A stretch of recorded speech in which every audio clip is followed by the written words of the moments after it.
Okay, guys. Well, I'll just say a few words then, and then I'll hand over to Robin and get up his way.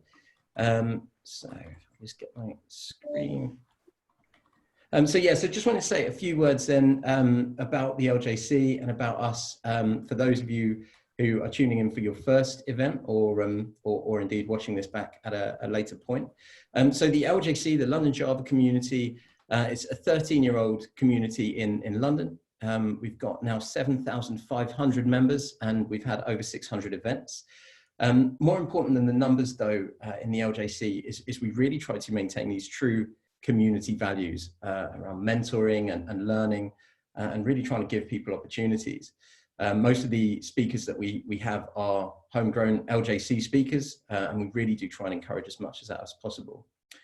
So who am I? So I'm Barry Cranford. For those of you out there that don't know me, I know I see a lot of familiar faces, but for those that don't know me, I'm the founder of the LJC. I'm not a developer myself. I am in fact a recruiter, or in fact I run a recruitment business called RecWorks. So RecWorks, hopefully some of you will know this. If I can get on to the next slide. So RecWorks, so our belief and our work. So at RecWorks, we believe that recruitment can be a real force of good in the industry. Recruiters exist at the heart of any industry in that they speak regularly to the people in the industry, the employers, graduates coming up, new people relocating into any place. So we want to use our position at the heart of the community to really try and be a force of good and help the industry as a whole. So a lot of what we do sits somewhere between giving back and paying forward in building relationships. So a few examples of what we do. We've organized now the 600 LJC events that we talked about. We've organized over 2,000 personal one-to-one introductions between mentors and mentees through our Meet and Mentor framework. And our latest project is around this aspiring speakers group. So we're trying to give more opportunities for people that do want to get onto the speaking circuit. So if anybody out there is interested, anyone wants to get into speaking themselves, lightning talks, conferences, meetups, anything like that, then hit me up on LinkedIn or tweet at BC RecWorks. Everything that we do though is powered by recruitment, so we don't get revenue from anything else. So if anybody out there is looking for a new role, either now or in the future, please do give us a shout. And likewise, anyone building their teams, then yeah, we're more than happy to try and help. Anyway, with that, I'm going to get out of Robin's way. So for those of you that haven't heard Robin speak before, he is a senior developer advocate at Confluent, who are the company that were founded by the creators of Apache Kafka. He's been speaking at conferences since 2009, QCon, DevOps, Strata, and a very long list of others. And he's going to be speaking tonight on From Zero to Hero with Kafka Connect. So massive thanks from me to Robin. I'll stop sharing my screen there. Please do all show your virtual love to Robin as I can try and stop this and hand over. Cool. Thank you very much. Thanks, Barry, for the introduction. Thank you very much for RecWorks for organising this, for hosting the event. It's very weird not being able to actually go to meetups and conferences and speak to people. It's fantastic people like RecWorks are doing this, that we can still get together in a virtual way. So, as Barry said, I'm Robin Moffatt. I work at Confluent. Confluent, one of the companies who work on the open source Apache Kafka project. We also have our own distribution called Confluent Platform. We have a managed Kafka service in the cloud called Confluent Cloud. And this evening, I want to build on the talk that I did last week, in which I talked about building streaming data pipelines, and the slides and recording are online for that. If you've not seen them, if you weren't there for that, it's cool to see some of the same names as last week. So hopefully you found it enjoyable then, and you will do this evening.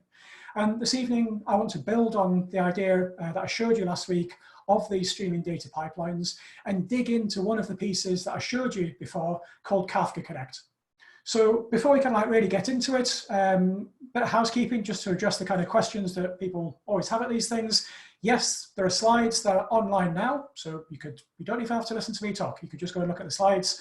They're on there. I'll be tweeting them afterwards. So if you do the Twitters, that's me, @I'mOff.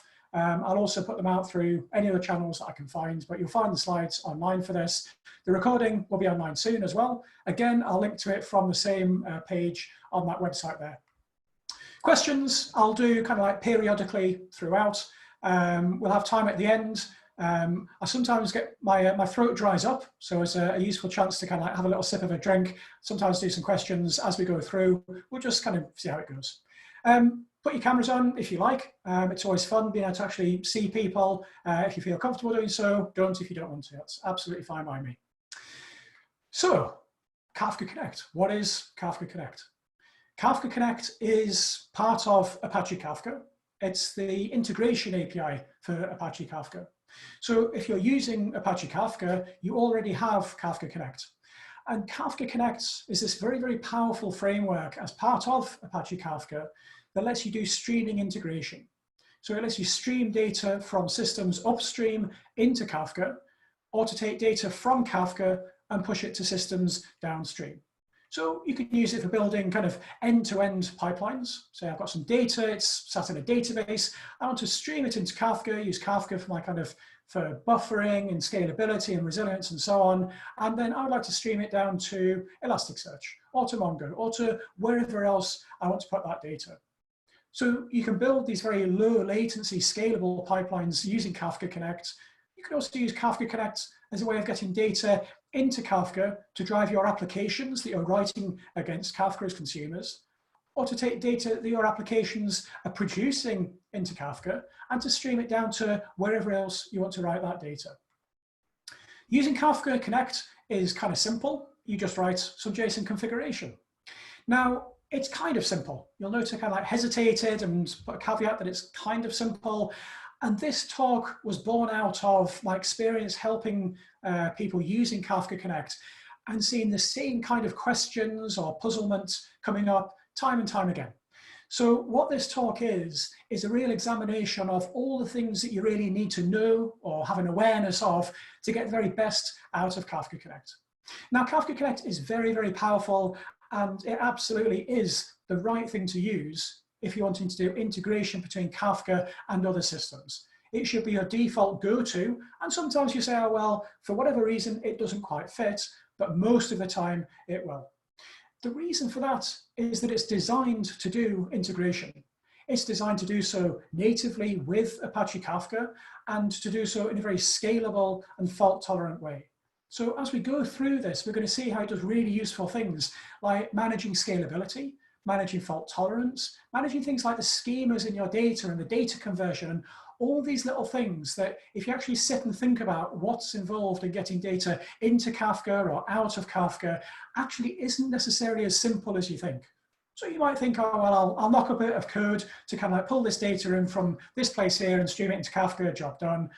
But as soon as you try and build on that and make it scalable and manageable and fault tolerant and useful with other technologies that you also want to integrate, you soon enough end up kind of reinventing the wheel, which is Kafka Connect. So if you're thinking Kafka, if you're thinking integration, Kafka Connect is your go-to. Sometimes you'll say, oh, well, it didn't fit for X, Y, Z reason, but most of the time it'll fit, and it'll fit very, very well.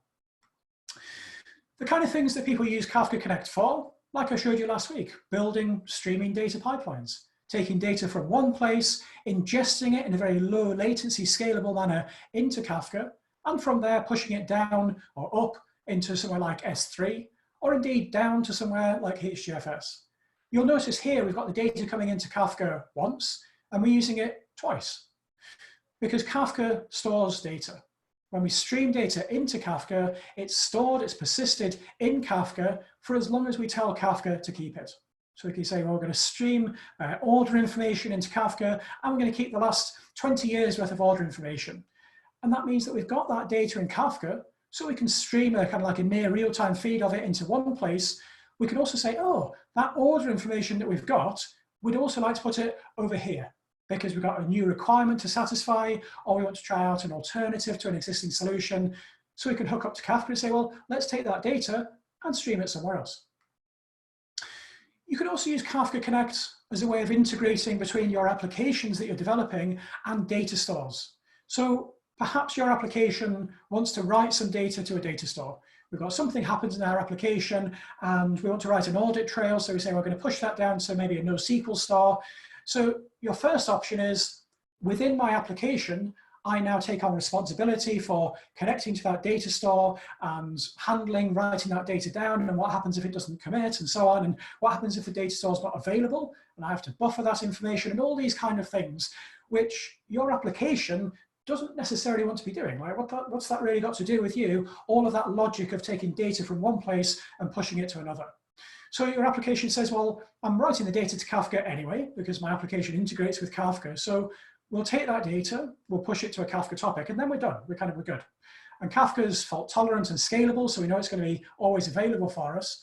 And then Kafka Connect reads from the topic that our application has pushed the data to, and Kafka Connect takes that responsibility for all these events are arriving in the topic. We're going to stream them down to this target data store. The target data store is not available. Kafka Connect pushes the data down when it is. The target data store can't keep up with ingestion. Kafka Connect and Kafka provide the back pressure so that we can actually stream the data down without things breaking. So it makes a lot of sense to kind of like separate out these responsibilities.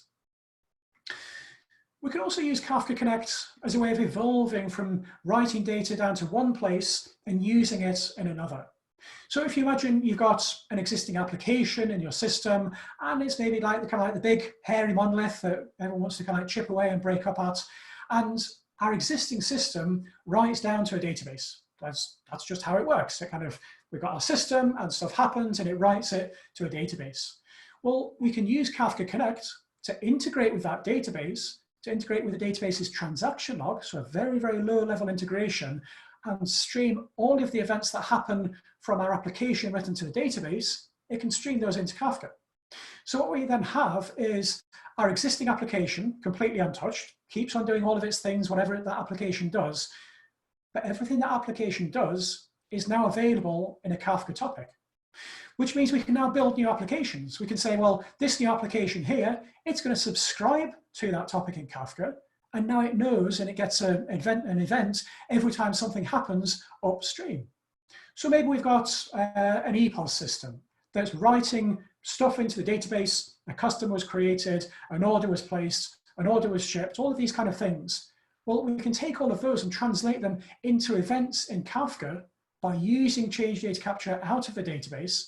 And now we can build one or more different applications that say, well, okay, we're going to move bits of functionality out of our existing application, piece by piece, bit at a time, kind of like a gradual migration. To start with, we're going to say, when a new customer gets created, a new application is going to say, okay, well, we're now going to be responsible for sending them a welcome email or adding them into this thing over here. So we've got that information because it's in a topic in Kafka, because we've captured it out of the database. So our existing application keeps on doing everything exactly as it does, but we start to be able to rewrite bits of functionality over here using Kafka as the central piece and Kafka Connect as the integration point. So let me show you this in action. There's kind of like various reasons why people use Kafka Connect, but it's often easier to kind of understand these things for actually seeing it in action. So I'm going to minimize our screen up here, and we've got a command prompt. And what I'm going to be showing you is this demo here. So like the demo that I showed you last week, we've got the Confluence on GitHub, Confluence the organization, demo scene is the repository I'm working from. So you'll find last week's demo on there as well. This week's demo is this one, Kafka Connect 0 to Hero, and it has the full script and Docker Compose on. So if you want to play around with all this kind of stuff, go and download the thing, clone the repository, and bring it up. So these are the instructions that I'm going to be following through, and you can go and try this out yourselves and actually get a feel for what Kafka Connect can do for you. So I've brought the stack up, and the first thing I'm going to do is make sure that Kafka Connect is actually running and listening. So just a bit of shell script. It's actually going against the Kafka Connect REST API, and it's saying, like, is the REST API available? And it says, well, yes, it is. So we can proceed. We're then going to say to Kafka Connect, which plugins do you have installed at the moment? And I'm going to talk about the architecture of Kafka Connect and this kind of plugin thing. I'm going to talk about how we run it, how we troubleshoot it. So for the moment, there's this thing called plugins, and I'll explain them later. And so we say to Kafka Connect, let's have a look at the REST API. What plugins do you have? And it says, okay, we've got different plugins. We've got ones which ship with Kafka Connect, which we're not so interested in. we've got a plugin for Elasticsearch, a plugin for MySQL, and a plugin for Neo4j, because these are the three things which I'm going to show you this evening. So now we're going to head over to the first of these, which is MySQL, and we're just going to get a MySQL command prompt. So it's a relational database, and it's got some data in it. Show tables, we've got a table called orders. And in that orders table is orders data, okay? So at the moment, we've just got some static data that's sat in there. I'm saying, show me the first record from this table, ordered by create time descending. So that's that record. Let's go and generate some more data. So what I've got here is a data generator, and if I set that running and go back to MySQL, and I say, show me the most recent record, it says, oh, we've got a new record. And we can see stuff like, when was it created? 1817 UTC. You've got the ID of the particular record. You've got information about how much it cost and what the car was and who the company it was shipped to, and so on, stuff like that. And if I keep on running that, we can see we've got new data arriving in that table all the time. So instead of me just hitting refresh on this, I'm actually going to run myself another little script here, which is just going to poll the database every second and say, show me your most recent record. Because we're going to build on this and show how we can stream this data from a database into Kafka, and then from Kafka down to two other systems, down to Elasticsearch and down to Neo4j. So we're going to get the data into Kafka, and we're going to do this using Kafka Connect. So we create ourselves a new shell window, and here we're going to create a connector. So again, we're using the REST API for Kafka Connect. Kafka Connect fundamentally is driven by a REST API. You can interface with it in different ways. So I'm using curl, you can use Postman, you can use KSQLDB, which I showed you last week, and I'll be doing a deep dive on in next week's talk. And so that's got a control layer for Kafka Connect. You can use Confluent Control Center, you can use whatever tool you want to, but I'm just going against the REST API here. So we're creating a new connector, we're going to post it put some configuration. I'm going to say I'd like to get data from this place, from MySQL, and we're using the Debezium MySQL connector. It connects to the database, and it pulls in data from this particular table.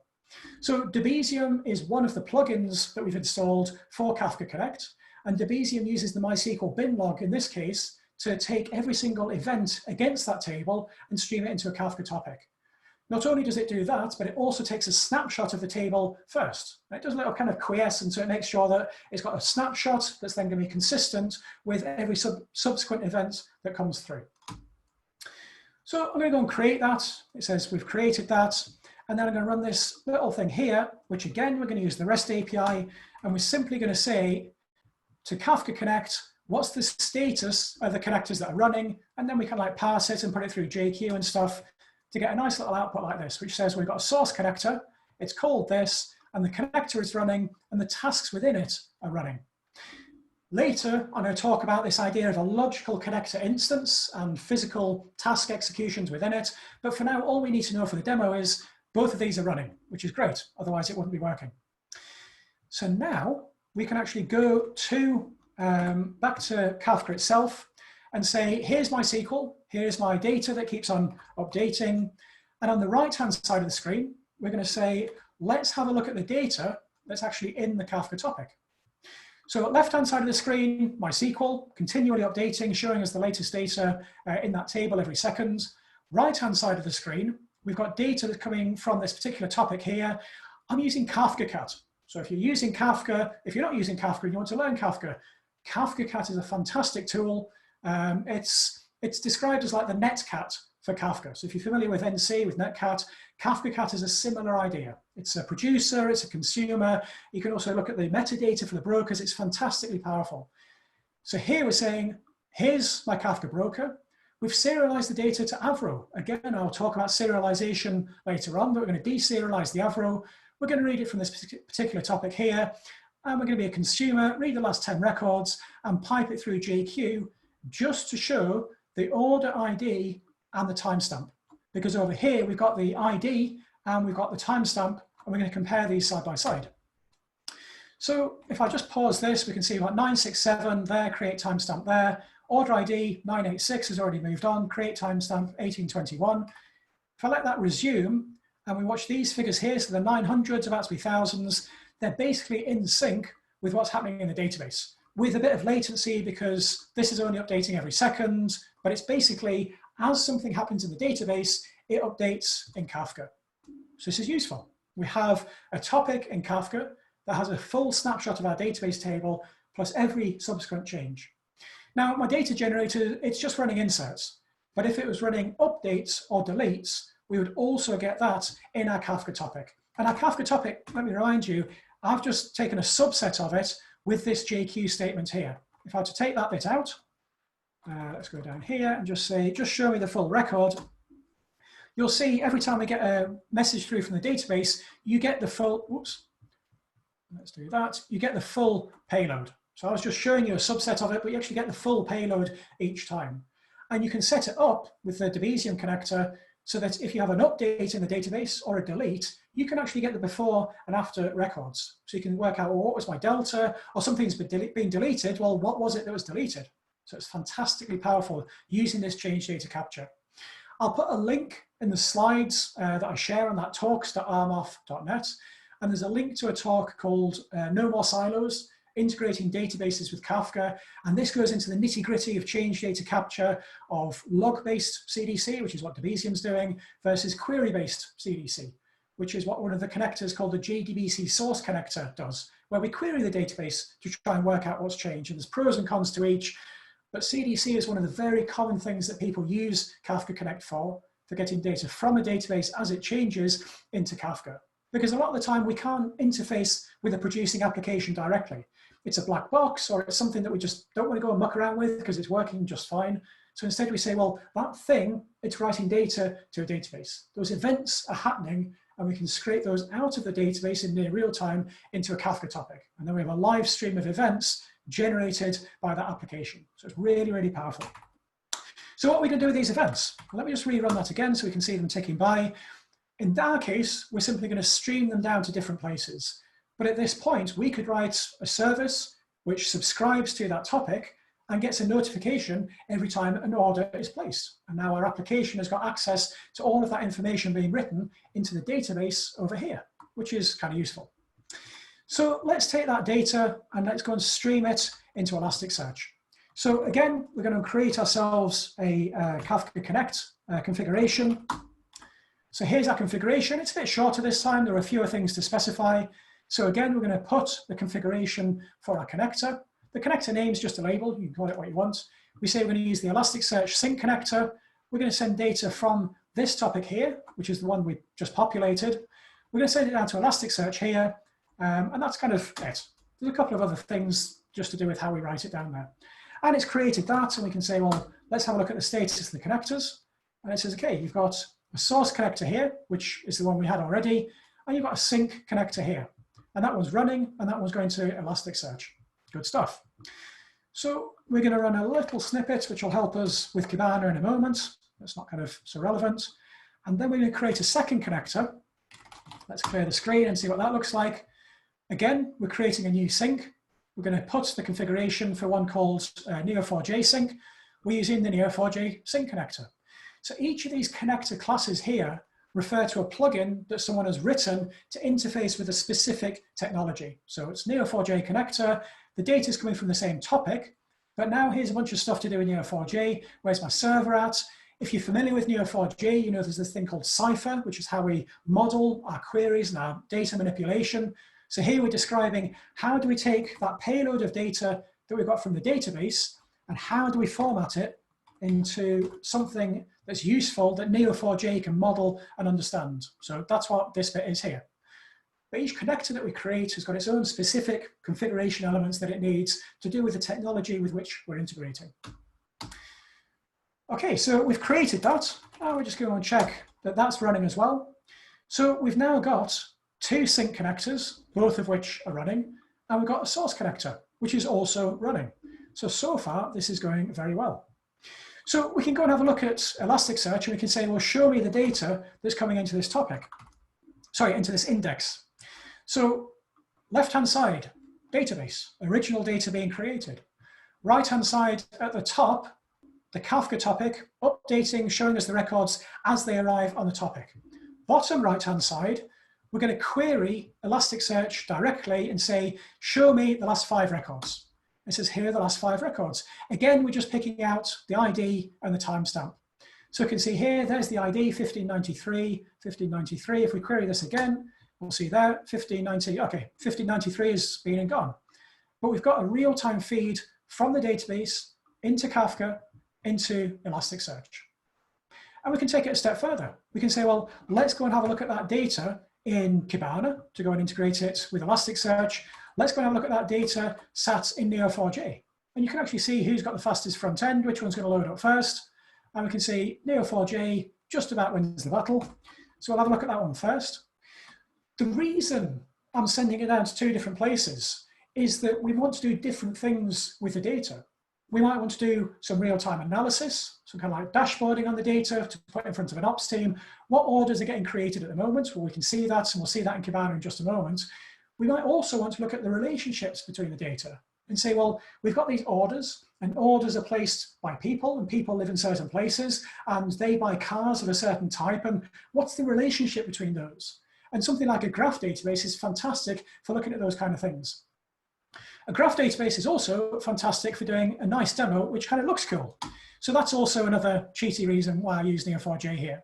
Because we can say, well, here's this live stream of data from a database with one configuration file. Let's go and chuck it into Neo4j with another configuration file. Kafka Connect here, Kafka Connect there, and now we've got an end-to-end pipeline updating in real time where we can actually start poking around the data. We can say, here are these different customers. They bought a Mercury car. Where do they live? Well, some of them live in Swindon, and this person over here, what kind of car did they build? And you can actually dig into it. It's a slightly spurious excuse for using a graph database, but there are some really good examples. There's a blog that I published recently where I took network data, so kind of like devices connecting to devices and access points, and plotting that out as a graph database makes a whole heap of sense, because then you can start to see, well, which access points are used by which devices and how frequently, and it gets really, really interesting to look at it in that kind of way. But using Kafka and Kafka Connect, we can choose the most appropriate tool for the task we're trying to achieve. So let's say we do want to analyze the data, kind of like build ourselves a dashboard. We can say, okay, well, let's go away from Neo4j. Let's head over to Elasticsearch. Here's our data in Elasticsearch. We're going to refresh this dashboard. I'm going to set it to refresh every 1 second. So it's going to be kind of straining the CPU somewhat. But we can see, if I put that on the right-hand side of the screen, down here, here on the left-hand side of the screen, we've got our data in our database, so order ID 1910. Over here in Elasticsearch, there's order ID. In fact, let's just pull that out a little bit more clearly. Here's our order ID, there 1920, so 1920 just went by in the database. It's not particularly easy to follow, my apologies, but you get the idea. We've got data being created in a database by whatever particular application. We stream that data into Kafka, it arrives in our Kafka topic in kind of near real time. From there, it streams into Elasticsearch in near real time. And from there, we can then view that data in something like Kibana on top. So let me cancel this. I'm going to shut down this thing because that's the end of the demo. And I'm going to present some slides. And I don't want my machine to die on me. I did a meetup last night and I had that awful thing as a presenter. My laptop froze. And being virtual, it's like, well, can anyone still hear me? Can they not? And I had no idea what's happening. So I'm going to try and increase my chances of things not breaking. So I'm going to shut down that stack there. If you want to go and try it out, like I say, you'll find all of the instructions on the demo scene repository. Again, I'll publish the links afterwards, but you go to demo scene, so Confluent Inc. demo scene, and from there, you've got all these different demos that you can try out, including this one here, the Kafka Connect 0 to Hero. So let's now go back to our slides. If I can find my slides, which are over here somewhere. And we're now going to talk about Kafka Connect and actually understand it some more. So I showed you there how you use Kafka Connect. And it's basically JSON configuration files. Take data from here, put it into Kafka, take data from Kafka, put it over there. Very, very powerful, but not always so simple to just get started with. So that's the purpose of this talk, to take you from this Kafka Connect thing sounds cool to like, look at this cool thing that I've built, isn't it brilliant? With hopefully the fewest number of speed bumps along the way. So to understand how we configure Kafka Connect, we need to understand a little bit about what goes on inside it. So Kafka Connect is this black box or this green box as we've got here. which sits between a source and Kafka, or if we want to invert it, between Kafka and a target, a sink. So we've got sources and we've got sinks. And Kafka Connect is part of Apache Kafka. So this is the framework. And within the framework, we have different pluggable components. So the first of these is kind of like the most important, which is the connector plugin itself. So the connector plugin, it's a jar file. It's written using the Java API, part of Apache Kafka. Anyone can go and write one. And the connector plugin is responsible for integrating with the particular technology. So if we're working with a database, we've maybe got a JDBC source connector, and that connector plugin understands I've got a JDBC driver, I'm going to run a JDBC command against my source, I'm going to pull back a result set, I'm going to do JDBC type stuff to talk to there. If it's Debezium, it's going to go and talk to the bin log. If it's a ActiveMQ connector, it's going to go and talk ActiveMQ protocol to that kind of thing. But the plugin is responsible for integrating with that particular technology. And the same thing in a sink. So we have the Elasticsearch connector. That's responsible for connecting down to Elasticsearch and using the Elasticsearch API to say, here is this message from Kafka, I want to write it into the index, and knowing what an index is and so on. So that's what these plugins are. And when we specify a connector configuration, we identify the plugin using connector class. So you simply say, well, where's the documentation for my plugin and what's the name of the class that we need to specify? The connector itself deals with the source data, if we've got a source, and it says, I'm going to pass internally within our green box a representation of that data. So it's called a connect record internally. If you're a user of Kafka Connect, you don't need to know what it's called, but it's useful to have a mental map of actually what's going on, because this helps a lot when it comes to troubleshooting. So we've got an internal representation of, if we talk about the JDBC connector, we've got maybe like a record set or a result set or whatever the JDBC terminology is. The connector plugin pulls that in and passes on to the next component a generic representation of the value and the payload and a couple of bits of metadata. So you've got the payload, like what the values in my table, and then you've got a schema, which is like, well, there's a field called this and there's a field called that. And that's what gets passed on from our connector plugin. It's important to note that the connector plugin doesn't write it to Kafka. If you're writing a connector and you're writing to Kafka as part of your connector plugin, you're doing it wrong, because the connector plugin passes it on to the next part of the API. The bit that writes it to Apache Kafka is the converter. Now, the converter is also a plugin. It's also something that you install with Apache Kafka Connect, and you say, I would like to use this particular converter. And that converter is responsible for taking this generic representation of the data, a schema and a payload, and serializing that into the bytes which live in Kafka. Because Apache Kafka is just key value bytes. Apache Kafka does not care about like the format of your data or whatever. It's just like, give me some bytes. Give me a key and a value, and it's bytes. So as a developer, you need to decide, well, how am I going to serialize my data? So you say, well, I'm going to specify my connector. My connector is the MySQL connector. And then you specify a converter. The data that comes in from here, I'm going to serialize into this particular format. So understanding the converters that are available to us and the serialization formats that are available and deciding clearly which we're going to use is very important. And this is probably the first major thing that really trips people up, because there are different ways to serialize your data. You can use Avro, you can use Protobuf, you can use JSON schema, you can use raw JSON, you can use CSV, you can use anything that someone's written a converter for. If you've got a converter for your particular serialization method of choice, you can use it with Kafka Connect. It just plugs in. So this is powerful because the people writing the connectors who say, well, like, I'm a specialist in integrating with this particular funky technology up here, like we've just written a new database and we're going to write a connector, all they have to do is write a plugin that integrates with their funky new database. That then plugs into Kafka Connect, and they say, the user then says, I'm going to use this funky new connector with this converter. I'd like to take that funky data and serialize it to Avro or to Protobuf or whatever.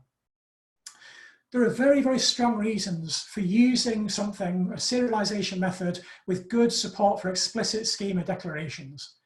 It makes your pipelines more robust. It means there are fewer times when someone changes something and something else just breaks because they didn't realize about it. It also makes it easier for people to use the data. because a consumer can come along and say, I'm going to read this topic, I can fetch the schema and deserialize this, and I can now use the data.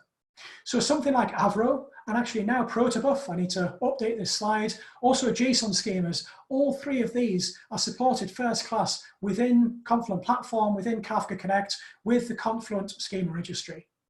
So your source connector reads data from a database, it's got a value and a schema. That schema gets stored in the Confluent schema registry, and the value gets serialized onto bytes on a Kafka topic. You can use JSON if you want to, you can use CSV if you really want to, it's probably a bad idea, but these things don't have explicit support for schemas. You end up chucking data onto a topic and punting the problem downstream for someone else to figure, is there a field missing?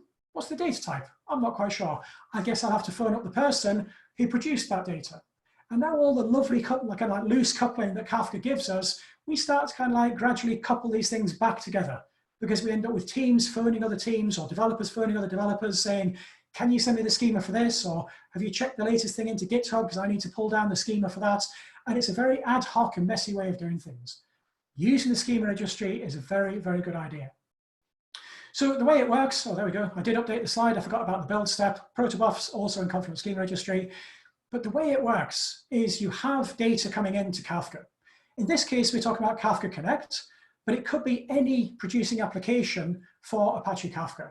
It uses the serializer, so we're going to write the data as Avro. It uses the Avro serializer. It takes our data, whether it's from our native application, whether it's coming from a Kafka connector, reading from a database. It takes our data and it takes the schema, it pushes it to the schema registry, and it writes the message onto a Kafka topic. What that then means is any consuming application can come along and can say, well, I'm going to read the message from Kafka. I can pull down the schema from the schema registry and deserialize it. That's kind of useful. The schema registry also enforces compatibility checks, so you can make sure you don't break things accidentally. But by having the schema available to you, your consumers can already make use of that data. They can say, I'm going to take this data from Kafka, it's got a schema, I can go and create a database table and write that data into that database table. I've got a schema, I know what it should look like, I can run that DDL on my target database and push that data down there.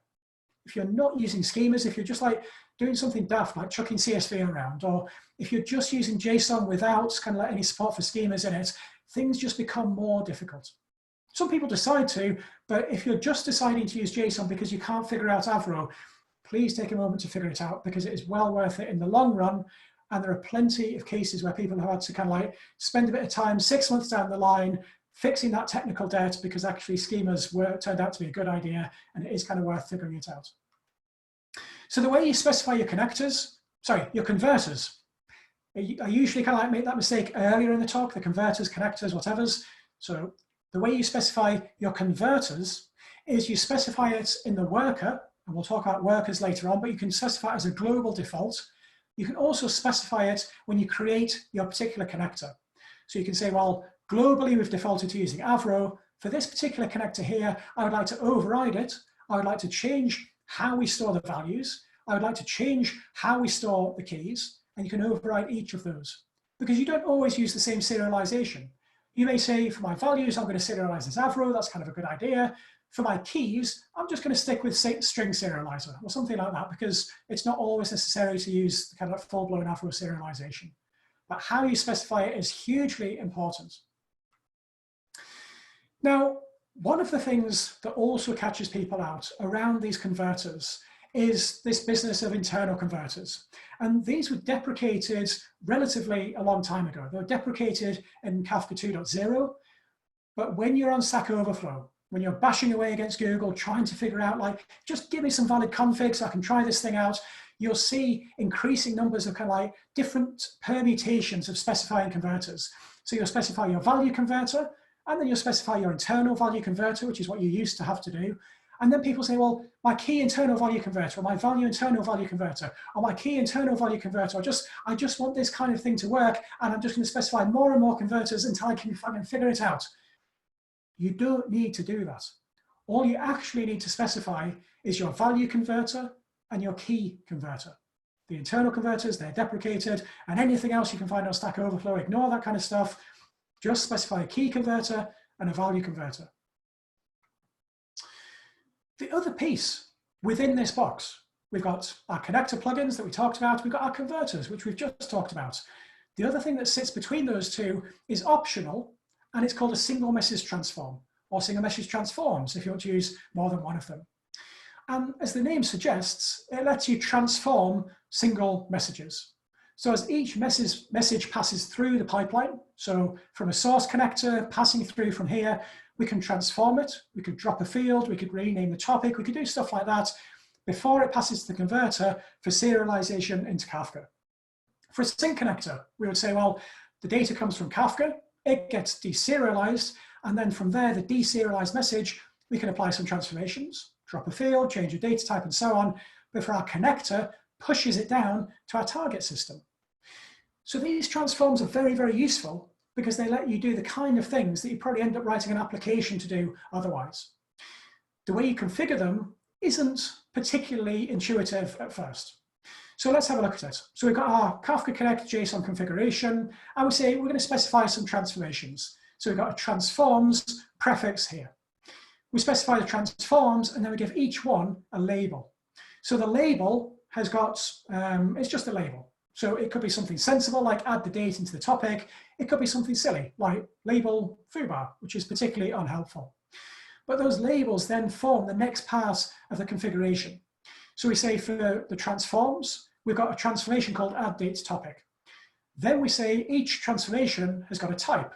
So this type is the timestamp router, and the timestamp router lets you modify the messages as they come through, and it changes the target topic name, or indeed the target object name in the target system if it uses the topic for naming. So for example, the Elasticsearch sync takes your topic name and uses it as the target index. The JDBC sync takes your source topic name and uses it as the target table name. So you might want to say, well, I've got this data in Kafka. When I write it down to my target system, I would like to append a suffix to it, which has got the timestamp in it. So like year, and month, or the day, or however we want to structure the data in the target system. So it's a very lightweight and easy way of doing this. We might also want to say, well, I've got this silly label down here. The type of it is a replace field transformation. It's going to replace a field within the value as opposed to $key, which would be within the key. And what it's going to do is it's going to rename the delivery address to the shipping address. So within the schema of the payload that comes across, change delivery address to shipping address. There's some really cool stuff you can do with single message transforms. You can say, I've got this data coming in from a message queue upstream. It's got a bunch of personally identifiable information in. We don't actually want to store that in Kafka. We just want a subset of that payload. So you say, well, we connect to the source system with our connector. That brings the message through. At the single message transform point, we drop out a bunch of fields, or we whitelist a bunch of fields and say, only include these particular fields. And then when it goes through the converter to Kafka, it only has those actual fields in.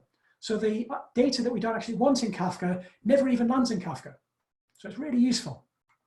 And the transforms and the connectors and the converters, they're all extensible.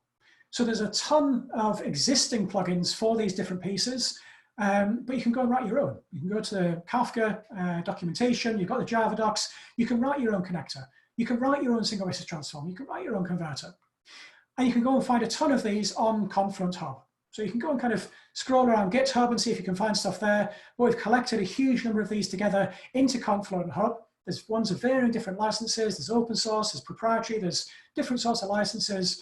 But you type in your technology or your transformation that you're interested in, and you can go and download them from here. There's also a client that installs them for you. So you say Confluent Hub install Neo4j, and it kind of goes and installs that plugin into your Kafka Connect worker for you.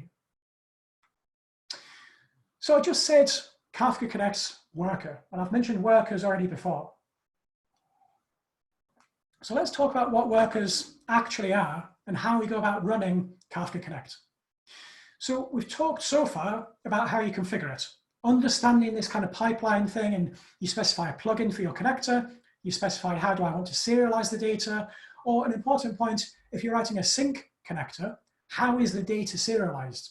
We'll talk about troubleshooting in a moment, but one of the most common errors is people using Kafka Connect to read data that's on a topic, and the topic storing the data in one way, maybe as JSON, and the connector trying to read it in another, maybe as Avro, and that kind of just doesn't work. So it kind of falls in a heap.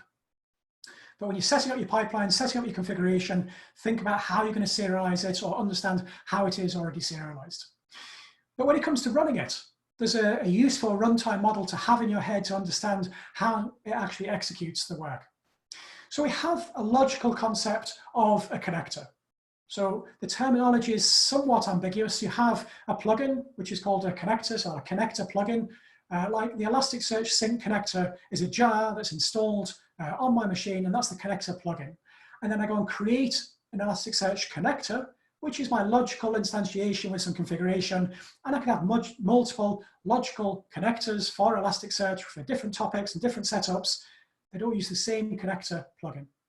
So logical connector, this one here, it's going to sync data to S3. That's our logical connector. The way it's actually going to go and do it is by a task carrying out that work. That task is going to take the data from Kafka and it's going to connect to S3 and push the data into our S3 bucket. We've got another connector, another logical connector. It's the JDBC source connector. It's going to connect to a database. It's going to poll the database for changes. It's going to pull the data in from the database and write it into Kafka. And it's going to do that using a task, or maybe two. Because logical connectors can be executed by one or more tasks. And this parallelization is down to, first off, the plugin author. So like, does it make sense for this particular technology that we're reading or writing to and from to do so in parallel? If we're reading from a database and we've got multiple tables we want to read, it makes sense to parallelize that. We can say, well, we've got 10 tables, let's run 10 concurrent queries against the database and pull that data in. So long as we don't mind upsetting the DBA, because you don't want to upset the DBA, definitely. And if that's the case, you as the user can say, well, whilst you might want to run 10 of those tasks in parallel, I want to remain friends with the DBA. She's a lovely person. I'm going to configure my connector, my logical instance of the connector, to have a maximum number of tasks and only run 2 tasks or 1 task. And then it happens in serial. So that's how you can parallelize the workload. But these particular tasks down here, at the moment, they're just kind of sat in the ether. Where do they actually run? Well, they run in a worker. And our worker, finally, we've kind of like got to the bottom of it. Our worker is a JVM process within which the actual work gets executed. So Kafka Connect, just like Kafka Streams, just like the REST proxy, just like the schema registry, just like anything else working with Kafka, does not run on your Kafka brokers. Nothing runs on your Kafka brokers except your Kafka brokers. So you've got your container, you've got your bare metal, you've got whatever you're running your brokers on, that's just for your brokers. Maybe Zookeeper, but usually that's also deployed separately, and definitely Kafka Connect as well. I mean, you can run it all locally. This is all running on my laptop here perfectly happily, but when you come to think about how do I deploy this kind of thing, separate deployments. Now, another thing which catches people out when it comes to deploying Kafka Connect is the terminology around the workers, because there are 2 deployment modes and they're not necessarily straightforward in terms of understanding which one to use. There's one called the standalone deployment and one called a distributed deployment.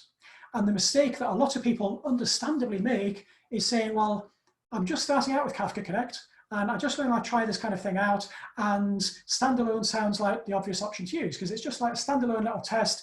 Distributed sounds big and scary and like distributed systems, and like we'll do that later on. But for now, we'll just start with standalone. But my strong advice is to actually start with distributed. And the reason for this is twofold. One is you can run distributed on a single node on your laptop. Distributed doesn't mean that it's got to be big and scary. But when you want it to become big and scary and have multiple instances, you simply say, I now want 2 of these. I want 3 of these. And everything else remains the same. How you configure it, how you monitor it, how you manage it. Whereas if you start with standalone, the way that you configure it, the way in which it runs is different. So then you say, well, I start off with standalone and now I need to scale because I need distributed, I need fault tolerance. Oh, now I need to relearn how to configure it and so on. It's not a huge thing. Like, it's fairly easy to translate from one to the other. But if you start with distributed, your life is generally much simpler. There are a few reasons why you would use standalone, and I'll talk about those in a moment. So if we've got a standalone worker, our standalone worker, it's executing our 3 tasks. 1 task for our S3 sync, 2 tasks for our JDBC source connector. And when a worker runs, it keeps track of where it's actually pulled the data in from a source system with the offsets. So this is one of those things that I alluded to kind of very close to the beginning of the talk, when I talked about some people deciding to think, they kind of like, I'll just write this kind of thing for myself. I'll just write a program that connects to a source system and pulls the data in. Well, how do you know where you got to in reading that data in? Well, you need to track the offset. So Kafka Connect tracks that for you, and if the worker dies and you bring it back up, it knows where it got to, so it can kind of continue its processing. But it tracks that in a local file. Now, what happens with our tasks if we've got our 3 tasks here and suddenly the workload increases? Suddenly we can't get the throughput that we want to. Well, we want to scale. The only option we have with a standalone worker is to just partition the workers and say, well, on this worker over here, we'll run the logical connector, the JDBC the JDBC source connector. Over on this other worker, we'll run the S3 sync connector. So you can have 1 connector per worker, and that's as much as you can actually divide it up. It's also not fault tolerant. So if we lose this worker over here, we lose our S3 connection. We have to wait for that worker to come back up before it would actually carry on processing. If we lose this one over here, we lose our JDBC source connection until it comes back up. So it's not fault tolerant at all. And we can't scale it any further. If we need to increase the rate at which we're bringing in data from the database, we simply can't, which is why distributed worker makes a lot of sense. So what the distributed worker does is it starts off as a single JVM process exactly as before, running 3 different tasks as before. The only difference is that it uses Kafka to store its configuration and its offsets and like a couple of other bits of information. Now this is kind of cool because it's using Kafka as a persistent, fault-tolerant, highly resilient store of data. If Kafka Connect is brought down and comes back up, it'll go to Kafka, it'll say, which tasks am I running, where have I got to in processing them? Excuse me. So this is useful because it's using Kafka for that. We got Kafka already, so we're not having to implement any new kind of system. And because we have that configuration in Kafka, we can say, we now need to scale. We now need additional processing capacity. We add in a new worker to the cluster. It forms a cluster. It goes to Kafka. It says, well, tell me about the cluster so far. Tell me about what work needs doing. And Kafka Connect distributes that work for us. It says, okay, this task you get to run over there. This task you run here. We can add in another worker and it'll spread the work out further. If we lose a worker, Kafka Connect says, oh no, well, we've lost a worker, but we need to keep on doing that work. So we'll bring the task back to a worker that is available. So Kafka Connect in distributed mode is much, much more flexible, it's more scalable, and it's more fault tolerant. In earlier versions of Kafka, before Kafka 2.3, there was a known issue around rebalancing. So when a task fails and it needs to get moved around, that's called rebalancing, or when we add a new connector, stuff rebalances to make sure you got work in the right place. And in Kafka 2.3 and before, there's a kind of like stop the world type rebalance, which gave the distributed worker a bit of a bad reputation. Since 2.3, there's incremental rebalancing and it's much, much, much better. So if you got burnt by this before, go and check it out again because it is much, much improved now. And with Kafka Connect in distributed mode, you can still partition your workload. You don't have to have one great big cluster of Kafka Connect workers with like everything running across them. You can say, well, I'm going to partition my Kafka Connect workers into highly available clusters of 2 workers minimum. And on one of them, we're going to run workloads for the finance team. And one of them, we're going to run workloads for this team. Or one of them is going to run workloads for databases. Or however you want to carve up your work, you can have 1 or more connectors running on different clusters. But you can have those clusters deployed separately if you want to. It's down to personal preference. So that's how Kafka Connect runs. It's got a runtime called the worker. My personal advice is start with a distributed worker. You would have a standalone worker if you needed local execution affinity. If you needed to say, this connector plugin that's running needs to know that on this machine, there is a particular file. Or on this machine, I'm going to open a network port which other things are going to connect it into. So one example is there's a syslog connector. So you can run the connector, it's a source connector for syslog. It opens a syslog port or a network port that listens for syslog traffic. So you point all your syslog devices at it, the connector receives the syslog messages and writes them to a Kafka topic. But it needs to reside on a particular machine. So a standalone worker would make sense there. So a few more things before we kind of wrap up and do some questions. Deploying Kafka Connect on containers is pretty simple. There's a Kafka Connect base image on Docker Hub. There's also a Kafka Connect image, which has got a few ones built in. I tend to take the base image nowadays and just modify it as I need to for the particular connectors that I'm going to use. The way that you modify the particular image that you're going to use, you can do so at runtime, or you can just bake your own image. But however you do it, you need to get the jar for the particular plugin or plugins that you need available to that worker, and you need to make them available to that container. So you can do so at runtime. And this is how I tend to do it when I'm just kind of sandboxing and bringing demos up and down, because it's nice and self-contained. It's personal preference, other people do it different ways. But this is some Docker Compose YAML, and I simply override the command, and I say, do this installation first. And once you've done the installation, bring the worker up. Because when you install a plugin, you need to bounce the worker. So doing it at runtime like that. You can also say, I'm going to build myself a new image. So take the base image and then do an installation, which will actually bake a new image, which you can then spin up. So it's entirely up to you how you do it. You can automate the creation of connectors. So this code's on GitHub. You can see it in the demo scene repository as well, but you basically say, when the connector container comes up, we're going to run it. And then we're going to wait for the Connect listener to be running. And after that, we do a REST request to actually go and create the connector itself. So you can automate all of that as well. Right, I'm going to talk about troubleshooting now. I've got a couple minutes left. I'm going to run a couple minutes over just to make sure I touch on the most appropriate points to this, because it is a really important thing to understand how to go about troubleshooting it. When we run a Kafka Connect connector, there are two elements to it, which we've talked about. We've got our logical connector, like our JDBC source connector. And within that, we've got one or more tasks, which actually carry out the execution of that. And because when you go to Kafka Connect and say, what's the status of this connector? It'll say, the connector is running. Or it might say, it's running. You think, brilliant. But why have I got no data coming into Kafka? I've got my database, I've got my connector, which Kafka Connect says is running, and I've got Kafka. Where's my data? Well, then you go to Kafka Connect and say, okay, the connector is running. What about the task? And it says, oh, well, yeah, the task's failed. So it's one of those funny things just to understand. A connector has a status, but within the connector, you have one or more tasks. And if none of those tasks are working, well, you have no data passing through your pipeline. So you've got different parts of the API to go and look at. If you want to find out why a task has failed, the REST API can give you this. You've got the status endpoint, you've got a trace, and from that you can pull out the particular reasons why a task has failed. A lot of the time though, you'll want to actually go and poke around inside the log file. You get this out in different ways depending on how you're running Kafka Connect.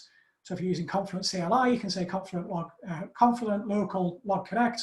Docker Compose, it's in standard out. If you've got it as a service, it'll be in this different file. But you go to the Kafka Connect worker log file and you'll see all of the good stuff there. A useful thing that was introduced recently is dynamic log levels. And this is an absolute brilliant thing when it comes to troubleshooting. And I was using it just the other day because something wasn't quite right. And it's one of those things, you know, like if you reboot it, well, then it works fine. And you've got a particular problem, you don't want to reboot it, but you want to increase your logging when something's happening. You can actually make a request to a different part of the REST API and say, go and increase the logging for this particular component or for all of the components, and then kind of like bring ones which are a bit noisy back to info level, and that way you can really pinpoint what's going on. The last important point around using Kafka Connect is how we deal with errors and how we can use dead letter queues. So this, I can almost guarantee, is something that you'll hit when you're using Kafka Connect, particularly if you're lurking around Google and Stack Overflow and just kind of like trying random bits of configuration in the hope that something will just work. What it means is that you're using the Avro converter and the data you've got isn't Avro. So you've got data in a Kafka topic, it's JSON data, but you've said to Kafka Connect, either in the worker as a default or in the connector that you're creating, use the Avro converter. It says, well, I can't. And that's what the deserializer is saying. I'm expecting it to be an Avro. Avro's got magic bytes, which are kind of like sound fun, but aren't necessarily, and I don't find it. So I can't deserialize it. So how we can work with that depends on why we're reading JSON data as Avro. It could be, and again, this is very common when people are starting out with Kafka Connect, it could be on my source topic, I've got a mishmash of stuff. I've got some JSON, I've got some Avro, I've got some more JSON, because when I was creating the source connector, I was also mucking around and just like randomly trying things. And I don't mean this in a rude way. This is how I learn things, just like randomly trying things. But as a result of which on my topic, I have data in different serialization formats. So we could say, well, our Avro converter, we want it to process that Avro data and not fall over on the JSON data. How are we going to do that? If it should just be JSON data and we've got rogue Avro data, then we just fix our connector and say, well, for our value converter, use the JSON converter. But let's imagine we actually want to be able to process this topic and take all of the different data. This now comes down to the error handling that we've got within Kafka Connect. So understanding error handling requires us to remember that Kafka Connect itself is a framework. And within that framework, there's different stuff going on. So within our framework, we have connector plugins. And our connector plugins are doing certain things which the framework won't handle as an error. There are other things that the framework will handle as an error. So things which the framework does handle are serialization and deserialization errors and problems in the transformations. So those single message transformations that I talked about before, if they throw an error, the Kafka Connect framework can be configured to handle those. What's not handled by the framework, and it's dependent on each individual connector to implement, is when it comes to actually writing or reading data from our source or target system, making connections out to those. So for example, our source database goes down, that's an error that our connector needs to handle. We're trying to write data down to a target system. The target system's API says, no, I can't take that for whatever reason. Our connector plugin needs to handle that. So that's down to the author of the plugin to support that. But in terms of stuff that the Apache Kafka Connect framework can handle, we've got different ways of handling it. So here we've got the example where we've got data on a source topic with some messages in a different serialization format. And by default, Kafka Connect, if it hits a message it can't deserialize, it's just going to fail fast. It's going to fall over. It's going to say, well, no, I can't process that. I stop. And you have to go and fix it and figure out why has it done it. One option is to say, well, I don't care. Just process it. Process what you can. Just kind of like, it doesn't really matter. So if you set errors tolerance equals all, if you set that in your connector configuration, Kafka Connect will just skip over the message it can't handle, and it'll keep on processing the messages that it can. That's not always such a great idea because we're ignoring data on our source topic. If we know we've got dodgy data coming in and we just want to ignore it, this is fine. But if we're not aware we've got dodgy data, simply ignoring it is kind of storing up trouble for the future. So we can say, I would like to take that data, I would like to ignore the messages, don't fail, but go and write them to a dead letter queue. And our dead letter queue, cleverly, is a Kafka topic. And what this means is it's a Kafka topic, so we can go and inspect those messages, and the headers of the messages, like the metadata within the messages, say, here's why it failed, and here's the source topic and the offset and all sorts of good stuff like that. But it's a Kafka topic, which cunningly means we could say, well, let's take that data, and our original connector, it's going to try and read the messages from our source topic as Avro. If it hits one that it can't deserialize, it's going to keep on running, but it's going to write that message it couldn't deserialize to our dead letter queue. Our dead letter queue, we're going to assume it's JSON, so we're going to write another connector to read that data from the dead letter queue topic, and we're going to use the JSON converter. So now we deserialize it as JSON, and hopefully that works, which means that our sync actually receives all of the messages, just trying different serialization or deserialization methods. You can get a bunch of metrics out of Kafka Connect. We saw the REST API already. You can use Confluent Control Center, which is free with a developer license against a single Kafka broker, like on your laptop. It's an enterprise tool if you've got more than one broker. But you can use this to look at the metrics. You can use it to configure and monitor your connectors as well. You can also use JMX to go and work out what's happening inside your connectors. You can use it to monitor your dead letter queues and all sorts of stuff like that as well. So apologies for running over slightly. I'm going to share a few useful links with you. I'll share the slides obviously afterwards as well, and then we'll take some questions for anyone who wants to stick around for that. The first really useful link I'll share is this one. I shared it last week as well. You can get all of these books as ebooks for free off our website. Simply go to that link and you can download those there. And they go into all sorts of useful things about Kafka and Confluent Platform, the architecture, the design considerations, the operations, all sorts of good stuff like that. The next link I'd strongly encourage you to check out is Confluent Developer. Confluent Developer has got tons of resources. It's got blogs, it's got videos, it's got tutorials. It's got tutorials about Kafka Connect, so you can kind of go and learn more about it there. KSQLDB, all sorts of things to do with Apache Kafka you can go and learn at Confluent Developer. If you get a bit stuck, if you just want to hang out with other Kafka and Confluent Platform people, head along to our Slack group. There's different channels. There's a #Connect channel for talking about Kafka Connect. That's a really useful place to go. And then finally, go and check out Confluent Cloud. It's a managed Kafka solution from Confluent. There's also Kafka Connect on there, managed connectors. There's KSQLDB. There's all sorts of funky stuff on there. So that's the end of the talk. Thank you very much for attending. Thank you very much for listening. My Twitter, as I said before, I'm at @rmoff, so feel free to follow me there, tweet me there, tell me if you liked it, tell me if you didn't. It's always good to get feedback one way or another. So I'll close that screen and I'll head over to questions if I can find my Zoom link, which is here, and we can do some questions. Okay, so use the question thing if you want to ask some questions. Okay, so a question. What is the difference between producer, consumer, and Kafka Connect? We can do the same. Yes, that's an excellent point. The Kafka Connect is a producer and consumer. So when you write a source connector, when you use a source connector, what's happening a few levels down is there's a producer producing data using the producer API into Kafka. When you have a sync connector, there's a consumer API, kind of like a few levels down, consuming data from Kafka, pushing it down to a sync. The whole point of it, though, is that all of that other stuff, all of that managing your serialization, deserialization, managing your offsets, managing your schemas, managing your workload allocation, all of that stuff is done for you by Kafka Connect. So you could go and write your own producer to take data from somewhere and push it into Kafka. But if it's the kind of repeatable technology that you're going to be integrating with, like take this one over here and shove it into Kafka and I want to serialize it in this particular way. If it's a repeatable thing, I would take data from this Kafka topic and go and push it down to that technology over there. Kafka Connect makes a lot more sense. Will the recording be made available? Yes, it will. Is there a link for the recording from last week? Yes, there is. So let me show you, so talks.rmoff.net. So this is all the talks that I've done. You can see this one here. So these are the slides from this one. There's the one that I did last week.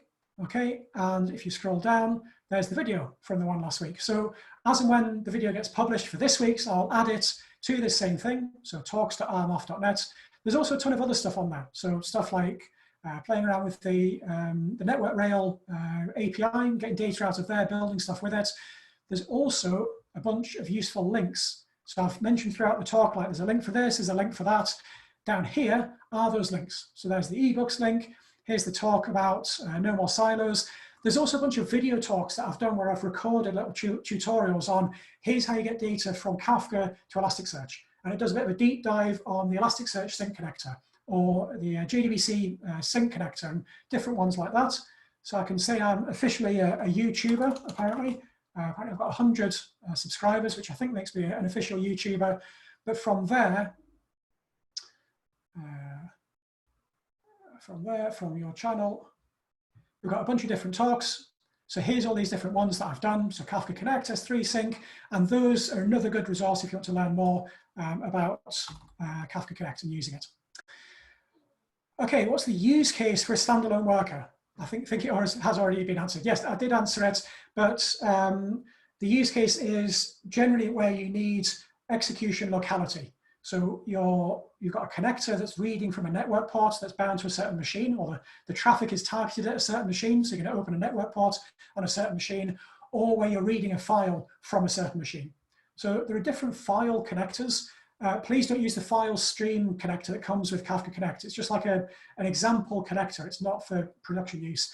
There's the Kafka Connect spool dir. There's one called file pulse, I think. There's a couple of different proper connectors for reading flat files that handle like XML and all the kind of like proper stuff and schemas.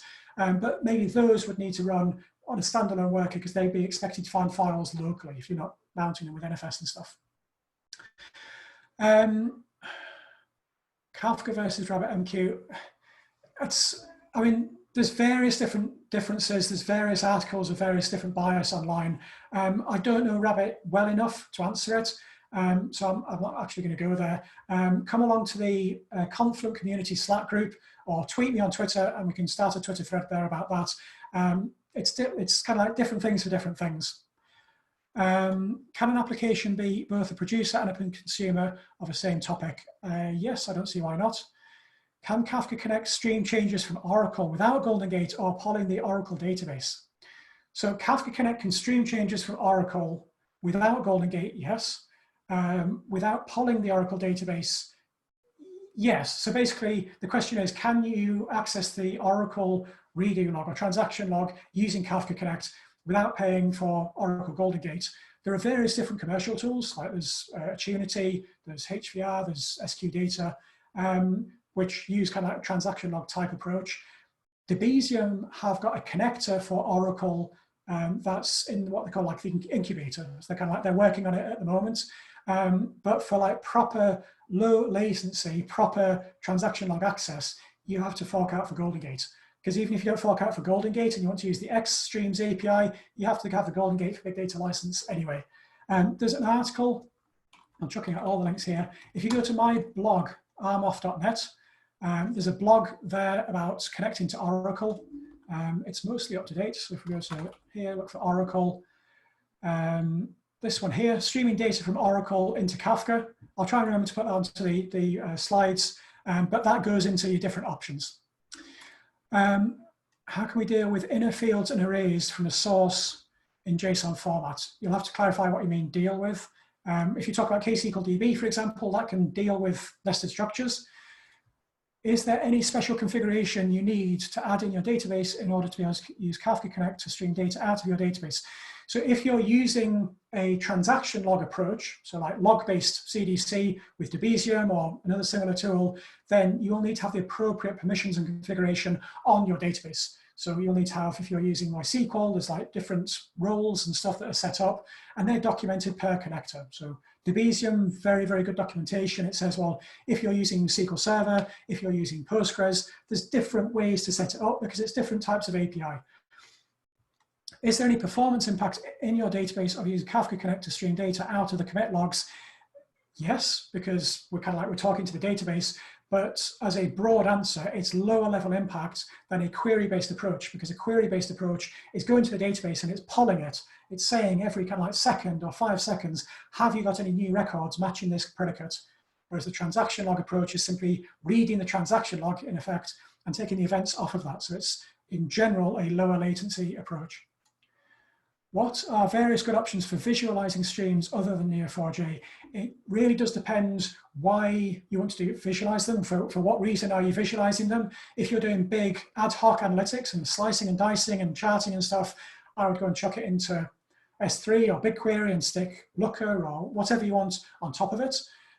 If you're wanting to visualize it kind of like near real-time analytics, Kibana is very, very good for that. It depends what your reason for wanting to visualize it is.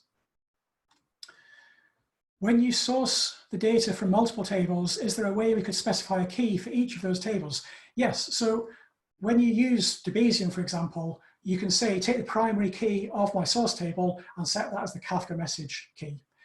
You can also use single message transforms to say, take a field from the value and set that as the message key. So that's where single message transforms are fantastically useful, because even if your source connector doesn't support setting the message key to whatever you want it to be, or if it does, but it's not what you'd like to use, you can use a single message transform before the message even gets written to Kafka to modify that key value. Okay, a couple more and then we're going to finish. If I don't get to your question, tweet me, go to the Confluent Community Slack. Let me put the link on screen again. So there's the Slack group. Go and join there, come on to the Connect channel. There's also a hashtag events channel as well for discussing this kind of stuff. What would be a good tool alerting dashboard option for monitoring topics with the view of an ops dashboard to monitor things? So one of them would be Confluent Control Center. That's, I'm obliged to say that, I work for Confluent, but it is also a very, very good tool for doing that. I've seen plenty of people using things like Grafana. There's various different options. is there any use case where JSON makes more sense than protobuf or Avro, or the latter is always better? So I'll get shot down for this, but I firmly believe almost always you should be using something with strong support for schemas.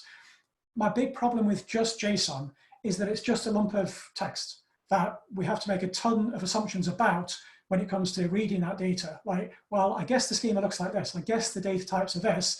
I guess there aren't any missing fields, or there's one here, is they got a default? And by using the schema registry, you can actually say, when I write this data to the topic, the producer will validate that the schema is compatible with what's there already. So you don't get that thing where people can like start adding in a few fields and the consumer was expecting one thing and everything just goes bang and you're not quite sure why. And people say, but that's fine because I'm writing the producer and the consumer and I know what it is.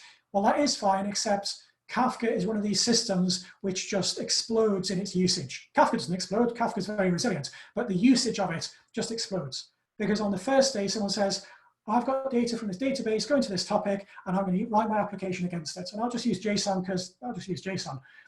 The second week, someone comes along and says, oh, cool, you've got data from the database. Well, I'll use that. I don't need to go to the database for that. I'll just take that live stream from Kafka. So I will now read that data. But by the way, these fields here, what data types are they?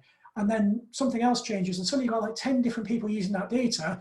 And now as the producer of that data, you say, I need to make a change. You have 10 people say, no, don't make that change because our consumers aren't expecting that change. So the schema registry lets you enforce that compatibility. And you can set varying levels like forward or backward compatibility so that you can make those changes, but do so in a measured and governed way. So yes, use JSON. People do use JSON. People will still use JSON. But if you're using JSON, do so for the right reasons. Don't do so because, well, it'll be fine. Or I couldn't quite figure out Avro and well, we'll just use JSON, because that's a bad reason. For the next meetup, can you provide a tutorial or just some steps to complete before the meetup in order to ask you something after made dirty our hands? That's a good idea. I probably shan't because I'm always working on the tutorial or the examples on the day itself. I will try. Follow me on Twitter and I'll tweet it if I can do. But I'm not being deliberately unhelpful. You can always come to me after the event. Come to me on Slack, tweet me and say, I've done this thing, or raise an issue on the Debezium repository and say, I've got a question about this, I couldn't try this thing, and I'll help you with it then. Right, last question, and then I'm going to go and have some tea.